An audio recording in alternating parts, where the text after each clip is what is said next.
Hello students, welcome back to our YouTube channel Aryan education foundation. आज हम discuss करने वाले हैं किसी क्लास की सिलेबस वीडियो नहीं, बल्कि आज हम एक टॉपर स्ट्रेटजी शेयर करने वाले हैं, जिसमें आपको ये बताया जाएगा कि टॉपर्स की कॉपी में ऐसा क्या होता है जो बाकी कॉपी से उसको डिफरेंट बनाती है और उन्हें मिलते हैं सबसे ज़्यादा मार्क्स। तो इस टॉपिक पे अगर मैं आपको एक कोई की पॉइंट बताना चाहूँ तो वो कोई एक की पॉइंट होगा नहीं, हमें कई सारे एस्पेक्ट पे ध्यान दे करके तभी एक अच्छी कॉपी बना सकते हैं हम। तो आइए वो सारे एस्पेक्ट देखते हैं कि क्या है। ठीक है,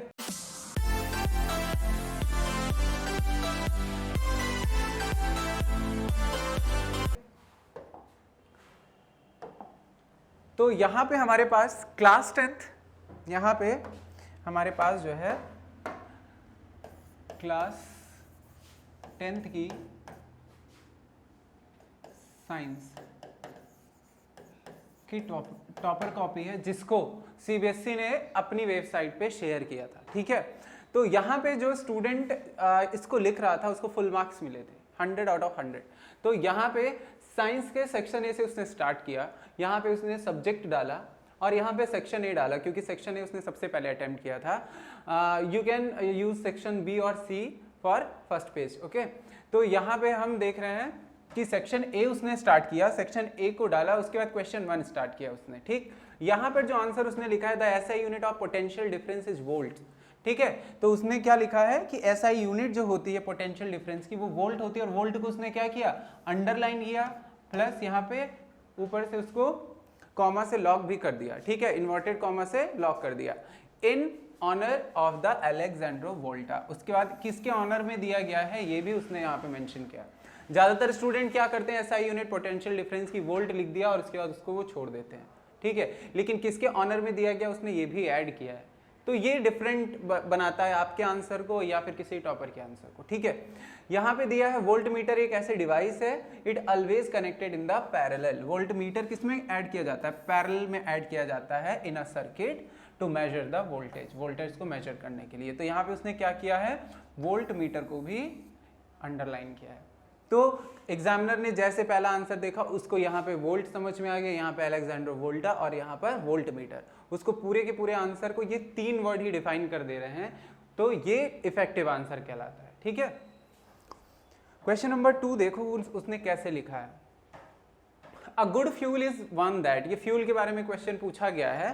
फ्यूल, एक गुड फ्यूल क्या होता है, तो यहाँ पे उसने बताया कि ये क्या रखता है, ये हाई कैलोरीफिक वैल्यू रखता है। क्या रखता है, हाई कैलोरीफिक वैल्यू। ठीक, उसके बाद इसका एक मॉडरेट इग्निशन टेम्परेचर होना चाहिए। क्या होना चाहिए, मॉडरेट इग्निशन टेम्परेचर। तो उसने देखिए यहाँ पे पॉइंट वाइज लिखा है, point number 1, point number 2, point number 3। It easy to store and transport. ठीक है, ये स्टोर और ट्रांसपोर्ट करने में आसान होना चाहिए। तो देखिए इजी और इसको उसने तीनों को क्या कर लिया है, अंडरलाइन कर लिया है। तो क्वेश्चन नंबर 2 का जो 3 एक पॉइंट है उसके जो की वर्ड्स है उसने यहाँ पे अंडरलाइन किया है, काफी अच्छा है। ठीक है, तो यहाँ पे हमने ये देखा कि कैसे एक टॉपर ने पहले और दूसरे क्वेश्चन को लिखा है। ठीक है, आइए क्वेश्चन नंबर 3 पे चलते हैं। यहाँ पर सेक्शन बी का क्वेश्चन उसने अटेम्प्ट किया है। क्या किया है, क्वेश्चन बी, सेक्शन बी का क्वेश्चन अटेम्प्ट किया है। यहाँ पे देखिए उसने एक रे डायग्राम को सॉल्व किया। रे डायग्राम को सॉल्व करने के लिए क्या क्या चीजें आपको ध्यान में रखनी, देखिए सबसे पहले उसने कॉन्वेक्स मिरर बनाया है। ठीक, फिर उसको पॉलिश भी प्रॉपर किया उसने, ये यहाँ पे मेंशन किया उसने। ठीक, फिर एक प्रिंसिपल एक्सिस का फॉर्मेशन किया है, फोकस बताया कहाँ पे है, सेंटर ऑफ कर्वेचर कहाँ पे, ये सब चीजें उसने बताई हैं। उसके बाद जो इंसिडेंट रे है यहाँ पे देखिए ये, ठीक, इंसिडेंट रे जब तक वो मिरर के बाहर थी उसने बिल्कुल कंटिन्यू लाइन दी है, उसके बाद उसने डॉटेड लाइन का यूज किया है क्योंकि ये इमेजिनरी है। ठीक है, तो ये सारी चीजें ध्यान में रखिए, और एरो भी यहाँ उसने लगाया था क्योंकि ये रिफ्लेक्ट बैक भी होते हुए गई है, ये देखिए इधर। ठीक, वापस आइए बाउंस बैक करते हुए, रिफ्लेक्टेड रे उसने यहाँ पे मेंशन भी किया है और ये इंसिडेंट रे है उसने यहाँ मेंशन किया है। ठीक, फिर क्या करना है, नॉर्मल को भी मेंशन किया है, ये देखिए नॉर्मल को मेंशन किया है, यहाँ पे मिरर बताया है उसने। उसके बाद एंगल आई क्या होता है, एंगल आर क्या होता है, यहाँ पर उसने प्रॉपर लिखा है। बच्चों का क्या काम रहता है, वो एंगल आई लिख दिए या एंगल आर लिख दिया और ऐसे छोड़ देते हैं, लेकिन उसने उसको बताया है कि एक्चुअली एंगल आई और एंगल आर होता क्या है। हमें पता है कि आपको पता होता है ये सारी चीजें, लेकिन एग्जामिनर को आपको वो सब रिप्रेजेंट करके दिखाना है। कि इनकी मीनिंग क्या होती है, ठीक है। उसके बाद यहां पर है, इसको उसने सेंटेंस में भी फ्रेम किया है, the ray of light diverted toward focus will bounce back and produce to the principal parallel to the principal axis after reflection. ये सारी चीजें उसने अंडरलाइन करके दिया है कि वो रिफ्लेक्शन के बाद पैरेलल हो जाते हैं प्रिंसिपल एक्सिस के, ठीक है। पॉइंट नंबर 4, ये जो क्वेश्चन 4 है उसने सेक्शन बी का लिया है। इसमें क्या लिखा है, the line representing the magnetic field are called the magnetic field line. Magnetic field line के लिए क्वेश्चन पूछा गया था और उस लाइन का उसने क्या दिया है, डेफिनेशन दिया है, they have the following characteristic. उसके जो कैरेक्टरिस्टिक्स हैं वो आगे पॉइंट वाइज होंगे, आइए देखते हैं कैसे। तो यहाँ पे कैरेक्टरिस्टिक उसने बताया है किसका, मैग्नेटिक लाइंस का। मैग्नेटिक लाइन का कैरेक्टरिस्टिक क्या होता है, जब आप मैग्नेट का चैप्टर पढ़ोगे तो उसमें बताऊंगा। फिलहाल यहाँ पे जो कुछ खास कैरेक्टर्स हैं दिया है कि दो मैग्नेटिक लाइन कभी भी एक दूसरे को इंटरसेक्ट नहीं करती हैं, ठीक है। उसने पहले ही यहाँ पे ये नेवर इंटरसेक्ट और उसको अंडरलाइन, मतलब आपके पास जो की पॉइंट्स हैं उनको अंडरलाइन करना है। फिर उसके बाद always arrange in the form of the closed concentric circle outside the magnet and move from the north to south। ये नॉर्थ से साउथ की तरफ मूव करती हैं और कोसेंट्रिक सर्कल की तरह होती हैं। ये सब कोसेंट्रिक सर्कल की तरह है, ठीक है। फिर पॉइंट नंबर 3 पे यहाँ पे उसने बताया है कि यूनिफॉर्म होता है, straight and produce the inside magnet and more from the south to north, ठीक है। मूव करती हैं कहाँ पे, साउथ टू नॉर्थ, ठीक। कब, uniform, straight and the parallel होती हैं जब, ठीक है। ये 3-4 पॉइंट उसने यहाँ पे दिया है। फिर उसने कहाँ पे डेंस होती है, कहाँ पे, ये सारी चीज़ें उसने अंडरलाइन करके बताया। तो आपको ये सारी चीज़ें लिखना है, अंडरलाइन करना है। आपके पास 2 पेन होती नहीं कि आप हाईलाइट कर दो, डिफरेंट कर दो। आप एक ही पेन से ये सब करना है, तो यहाँ पे अंडरलाइन करना या फिर उसको अलग से दिखाना होगा। उसके बाद ब्राइन क्या होता है इसके बारे में पूछा गया है। फिर उसने देखिए यहाँ पे उसने क्या दिया, इक्वेशन दिया है। इक्वेशन को कैसे, पहले क्या दिया उसने, केमिकल फॉर्मूला, फिर उसका केमिकल नेम दिया है, फिर एरो तो लगाया ही है, साथ में जब आयंस बन रहे हैं तो आयन के साथ साथ उनका नेम प्लस उनका चार्ज भी उसने यहाँ पे लिखा है, तब जा करके आपको प्रॉपर मार्क्स मिलेंगे, ठीक है। तो आपको क्या करना है, केमिकल रिएक्शन जब भी लिखिए तो आपको क्या करना है, उसमें उसका physical state, chemical name, chemical formula और साथ साथ में पूरा इक्वेशन जरूर लिखना है, ठीक है। तो आगे देखिए एक इक्वेशन उसने और लिखा है। यहाँ पे वाटर का इलेक्ट्रोलिसिस किया गया है, उसका क्वेश्चन पूछा गया था। तो यहाँ पे देखिए वाटर लिखा है, फिर इलेक्ट्रिसिटी बताया है, डिकम्पोजिशन हो रहा है, रिएक्शन ये भी बताया है, और जो आयंस बन रहे हैं उनको उसने प्रॉपर नेम भी दिया है, जो उनका नेम है, साथ साथ में साइन। तो ये एक प्रॉपर एक कंप्लीट केमिकल रिएक्शन होता है। जब एक स्टूडेंट से क्या एक्सपेक्ट करता है एग्जामिनर, वो ये इक्वेशंस होते हैं, ठीक है। ऐसा ही दूसरा है यहाँ पे कि क्लोरीन आयन है, क्लोरीन गैस कैसे बनती है उनका, यहाँ पे तो 2 स्टेप का है, ये दिया गया है, एनोड पर क्या होता है और कैथोड पे क्या होता है, ये सारी चीजें कैसे रिप्रेजेंट करनी, देखिए कितने अच्छे से उसने किया है, ठीक है। आइए नेक्स्ट पेज पे चलते हैं। नेक्स्ट पेज पे देखते हैं, यहाँ पे एक इक्वेशन दिया गया है जहाँ पे ब्राइन है और इलेक्ट्रिसिटी का यूज करके उसको sodium hydroxide, hydrogen gas, chlorine gas, इन सब में ये क्लोरल्कली प्रोसेस वाला वही रिएक्शन है। देखिए आपको एग्जाम में कैसे लिखना है, कितना सही रिप्रेजेंटेशन है, कोई मिस्टेक नहीं। आप देखिए यहाँ पे NaCl + H2O हर चीज ध्यान से रखा है उसने। फिर साथ साथ में इनको ये भी बताया कि दोनों को मिक्स करने पे ब्राइन बन रहा है और उसका इलेक्ट्रोलिसिस कर रहे हैं, तब जा करके बाकी चीजें मिल रही हैं। कितना सही रिप्रेजेंटेशन है, आपको इस तरह से लिखना होगा, ठीक है। आइए सेक्शन सी पे चलते हैं। न्यूमेरिकल है, न्यूमेरिकल का सारा स्टेप आपको सिखाता हूँ कि आपको एग्जाम में लिखना कैसे, एक्चुअली आपकी कॉपी कैसे होनी चाहिए। आपको ये एग्जाम के टाइम पे नहीं प्रिपेयर करना है, जस्ट अभी से प्रिपेयर करना है जब आप अपनी नोट्स बनाओ। तो यहाँ पे देखिए कॉनकेव मिरर है और जो गिवन वैल्यूज हैं किस तरह से उसने लिखा है सिंबल के साथ साथ, देखिए, ठीक है। जो गिवन वैल्यूज हैं साथ साथ वहाँ पे उसने क्या लिखा, लगाया है, साइन भी लगा कर रखा है कि पहले से ही किनकी साइन ये हो सकती है, ठीक है। फिर अब इसके बाद फार्मूला उसने कहा, ये देखिए यहाँ पे फार्मूला लिख रखा है, फिर एक एक वैल्यू पुट की है, ठीक। तो जो फॉर्मूला है और जो वैल्यूज़ हैं उनको रखने के बाद देखिए आंसर किस तरह से उसने लिख रखा है। उसने आंसर इस तरह से रखा है, यहाँ पे देखिए आंसर को बॉक्स में करके यूनिट लगाया है प्रॉपर, और सॉल्व करने के बाद यहाँ पे हाइट जो निकाला है उसको भी डिवाइड कैसे किया है पूरा यहाँ पे उसने लिख रखा है, और साथ में फिर बॉक्स में कर दिया। आंसर देखिए कितना अच्छे से उसने लिखा है, साथ में यूनिट भी यूज़ की उसने। ठीक है, फिर से रे डायग्राम का क्वेश्चन है और साथ में मैग्नेट का क्वेश्चन आ जाता है।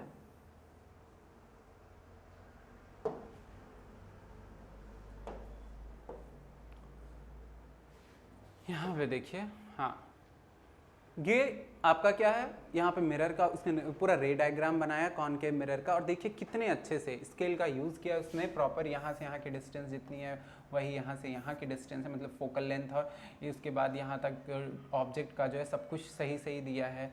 फिर उसने पॉलिश करके ये सब दिखाया है, साथ साथ में नेचर कैसा है इमेज का, ये पोजीशन क्या है, साइज क्या है, एवरीथिंग सारा डिटेल उसने यहाँ पे लिख रखा है, और डिस्टेंस का यहाँ पे वैल्यू भी बताया है।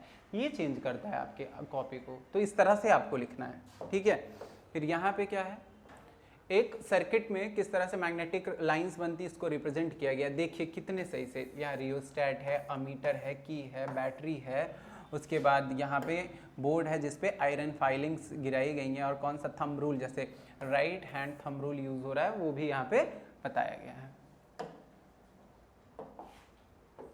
क्या राइट हैंड थंब रूल होता क्या है उसको भी एक्सप्लेन किया है इसमें बच्चे ने। देखिए राइट हैंड थंब रूल लिखा है, और उसने यहाँ डायग्राम, कितना रफली डायग्राम, लेकिन सब कुछ क्लियर है कि थंब नीचे है और बाकी फिंगर्स कर्ल है। ठीक है, ये सारी चीज़ें क्लॉकवाइज एंटी क्लॉकवाइज ये सारी चीज़ें हैं। ये तो आपका क्या है, इक्वेशन फिर से आ जाता है।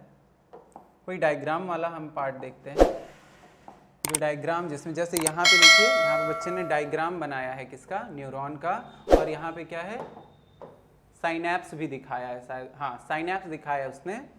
आइए देखते हैं कि उसने कैसे रखा है। यहाँ पे डायग्राम बनाते हो तो आपको बहुत ही रफली डायग्राम ड्रॉ करना है, और साथ साथ उसके सारे नेम को मेंशन करना है प्रॉपर। और देखिए साइनैप्स को कितना क्लियरली दिखाया उसने कि यहाँ पे क्या है, दो न्यूरॉन जब ऐड होती हैं तो साइनैप्स का जो एरिया होता है वो ऐसे उसने यहाँ पे हाईलाइट करके रखा है। तो इस तरह से अगर आप आंसर लिखोगे तब आपकी जो कॉपी होगी वो अच्छे से चेक होगी, इफेक्टिव आंसर होगा। तो आपको सारी डिटेल जितना आपको पता है, ठीक है, वो सारी चीज़ें, जैसे यहाँ पे माइलिन शीथ है, सेल बॉडी, ये सारी चीज़ें उसने बताई। ठीक, और उसके बाद नर्व इम्पल्स के बारे में बताना था, वो सारी चीज़ें वो तो आप जानते हो कि इसको लिखना कैसे है, नॉर्मल है ये सब।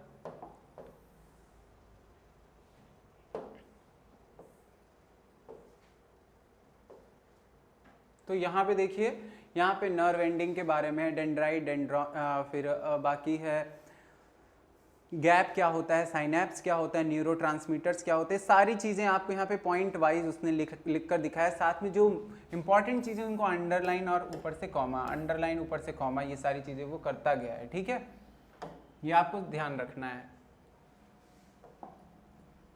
तो अगला है, यहाँ पे देखिए अगले पेज में उसने क्या किया है, अगले पेज में उसने इंटरेस्टिंग वर्क क्या किया है। ध्यान से अगर आप देखिए तो आपको हर एक पेज में कुछ ना कुछ सीखने को मिल रहा है। ठीक है, यहाँ पे देखिए कैसे एग्जाम्पल को बैक्टीरिया लिखा है, उसको अंडरलाइन कर रखा है। ठीक है, ये यहाँ पे वेरिएशन, फिलहाल आपके सिलेबस से ये चैप्टर निकाल दिया गया है हेरिडिटी वाला, लेकिन एक आइडिया आप ले ही सकते हो कि एग्जाम्पल के बिना जो है आप बायोलॉजी का कोई भी पार्ट सॉल्व कर नहीं सकते हो। आपका आंसर तभी इफेक्टिव होगा if you have answer in your writing. Okay, तो यहाँ पे फूड चेन के बारे में पूछा गया। देखिए कैसे उसने 90% एनर्जी लॉस हो रही है उसको भी उसने दिखाया है कितने प्रॉपर तरीके से। ठीक है, और एक जो चेन है पूरी फूड चेन दी गई है, प्रोड्यूसर, हर्बीवोर, कार्निवोर, सब कुछ इसमें उसने शो कर रखा है। फिर अगले पेज में भी यही चीजें हैं।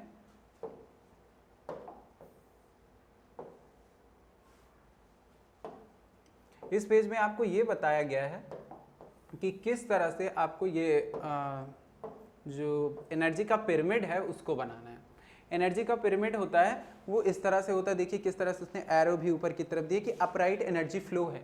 अपराइट एनर्जी फ्लो मतलब यहाँ पे एनर्जी का जो ट्रांसफर है वो नीचे से ऊपर की तरफ होता जा रहा है और वो कैसे रिड्यूस होता जा रहा है, और यहाँ पर उसने कितने जूल एनर्जी कहाँ पे बन रही है सब कुछ लिख रखा है।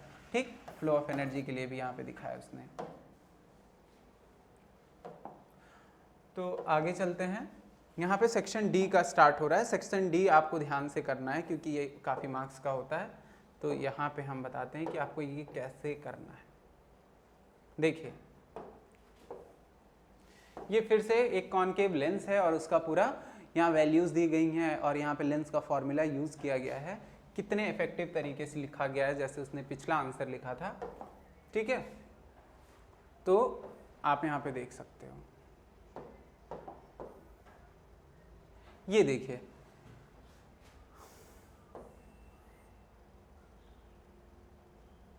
तो यहाँ पर आपका क्या है, ये लेंस है।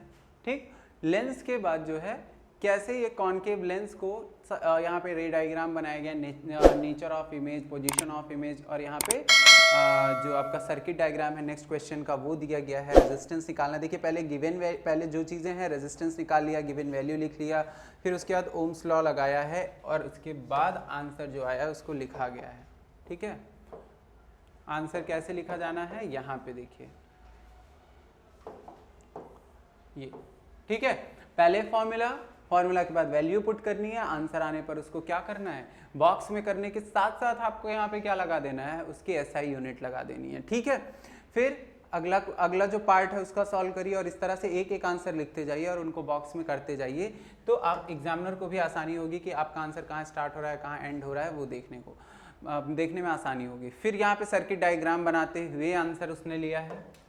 ठीक है, आंसर को किस तरह से देखो बॉक्स में करते हुए उसने लिखा है।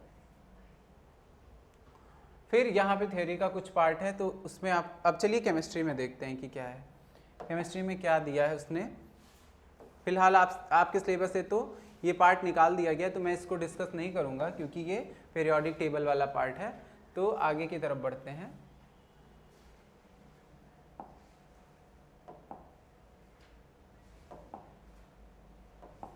यहाँ पे आते हैं बायोलॉजी के पार्ट में। बायोलॉजी के पार्ट में जो है यहाँ पे आपको एक डायग्राम बनाया है। क्या बनाया है, डायग्राम है ह्यूमन फीमेल रिप्रोडक्टिव पार्ट का। कितने अच्छे से यहाँ पे उसने बनाया, देखिए पार्ट वन में क्या पूछ रखा था वो यहाँ पे उसने मेंशन किया, पार्ट 2 में फैलोपियन ट्यूब को मेंशन किया है, पार्ट 2 में ये दिखाया है, पार्ट 1 का ये पार्ट है, और उसके बाद यहाँ पे जो चीज़ें यहाँ पे जैसे यहाँ पे उसने STD के बारे में एग्जाम में पूछा गया है, तो गोनोरिया, सिफिलिस, ये सारे नाम देखिए कितने अच्छे से उसने लिख रखा है, कोई मिस्टेक नहीं। ठीक है, उसके बाद है रिप्रोडक्टिव हेल्थ के बारे में जो चीज़ें थी वो पूछा गया है। अब बच्चे ये सोचते हैं कि बायोलॉजी में काफ़ी टफ स्केचेस आते हैं, कैसे बनेगा, जबकि ऐसा कुछ भी नहीं है। एग्जाम में बहुत ही सिंपल सा क्वेश्चन पूछा जाता है जिसको आसानी से आप ड्रॉ कर सको। आप देखिए हाइड्रा का जो डायग्राम है उसको कितना कॉम्प्लिकेटेड बहुत लोगों को लगता है जो नहीं बना पाते, तो उनके लिए देखिए कितना आसानी से इतने रफली डायग्राम को आप ड्रॉ करके और उसको अच्छे से मेंशन करके पूरा देखिए 1 2 3 4 स्टेप में कैसे उसने बडिंग कंप्लीट की है, ये दिखा करके पूरे मार्क्स गेन कर सकते हो। आपको यहाँ पे बहुत सुंदर डायग्राम बनाने की जरूरत नहीं, एक स्केच रफली स्केच बनाना है और आप पूरे मार्क्स गेन कर लोगे। ठीक है, तो डायग्राम जो है आपके लिए बहुत आसानी से नंबर गेन करने का एक जरिया है, आप उसको सिर्फ यूज़ करके बहुत अच्छे मार्क्स ला सकते हो। उससे डरना नहीं है कि डायग्राम दे दिया है सर तो कैसे बनेगा। ठीक है, वहाँ पे डायग्राम में आपसे कोई आर्ट का एग्जाम तो है नहीं कि आपको बहुत अच्छा ड्राइंग करनी है। फिर यहाँ पे वही चीज़ें जो कि हमने अभी पहले ही डिस्कस की कि आपको रिएक्शन कैसे लिखना है, ये चीज़ें यहाँ पे दी गई हैं। ठीक है,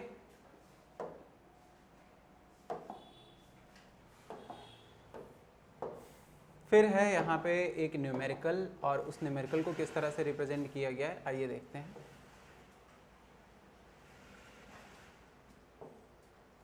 देखिए किस तरह से VI की वैल्यू इस ग्राफ में हमें दिखाई गई है, उसके बाद उनके बीच का रिलेशन दिखाया गया ओम्स लॉ के अकॉर्डिंग।